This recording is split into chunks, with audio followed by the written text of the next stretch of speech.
Salut les gars, bienvenue sur notre chaîne, j'espère que vous allez tous bien. Alors on se retrouve aujourd'hui pour une nouvelle vidéo.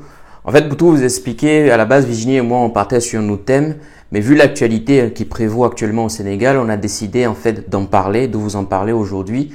Pourquoi? Parce que c'est un sujet qui nous tient à cœur, particulièrement parce que Virginie elle est sénégalaise et moi j'ai vécu 6 ou 7 ans à Dakar. Donc tout de suite on se retrouve pour la vidéo.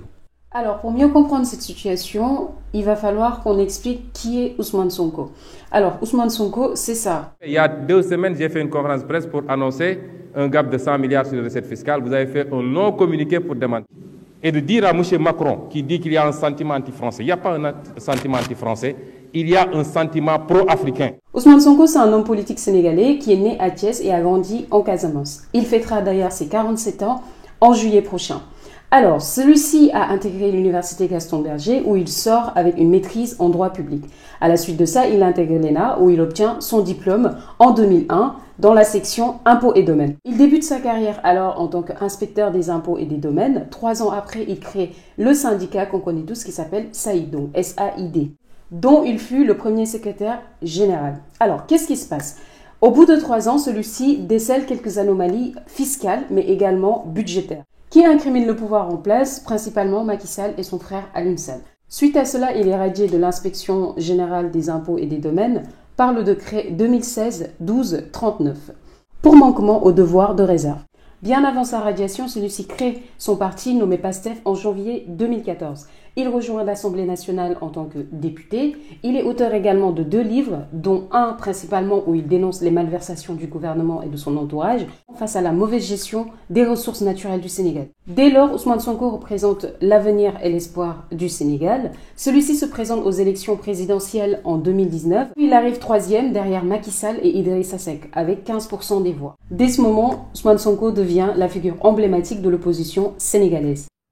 Alors on sait tous qu'être une figure de l'opposition en Afrique pose souvent problème.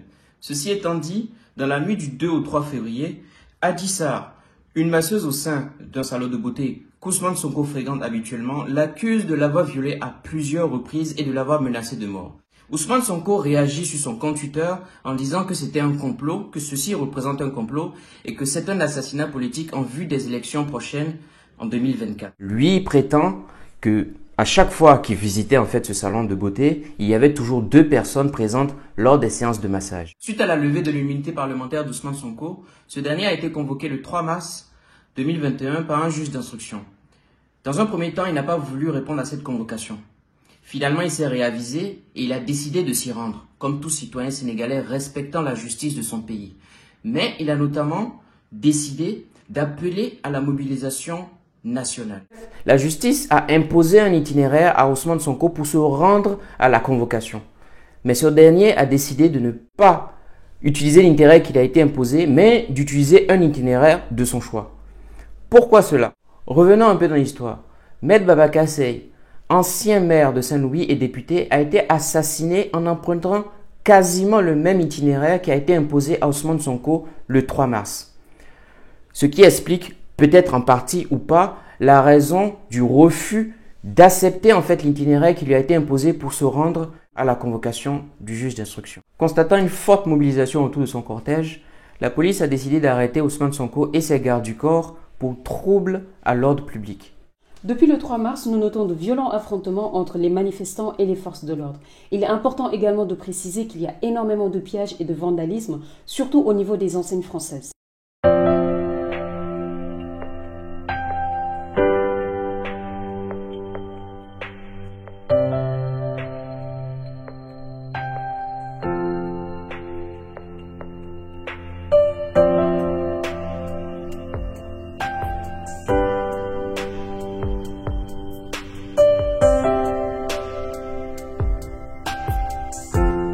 Ces violences entraînent la mort de 4 Sénégalais. Le gouvernement suspend pour 72 heures 2 télévisions privées sénégalaises, Walfadjri et Sen TV.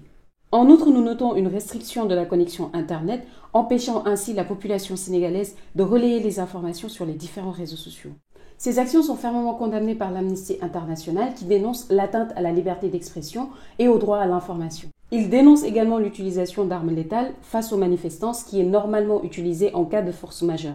Face à cette situation, beaucoup de célébrités ont montré leur soutien au peuple sénégalais comme Niska, comme Rokhaya Diallo ou encore Dembaba. D'ailleurs, cette mobilisation a fait naître le hashtag Free Sénégal que vous voyez partout actuellement. Alors, nous sommes tous d'accord sur le fait que ce qui se passe actuellement au Sénégal est scandaleux.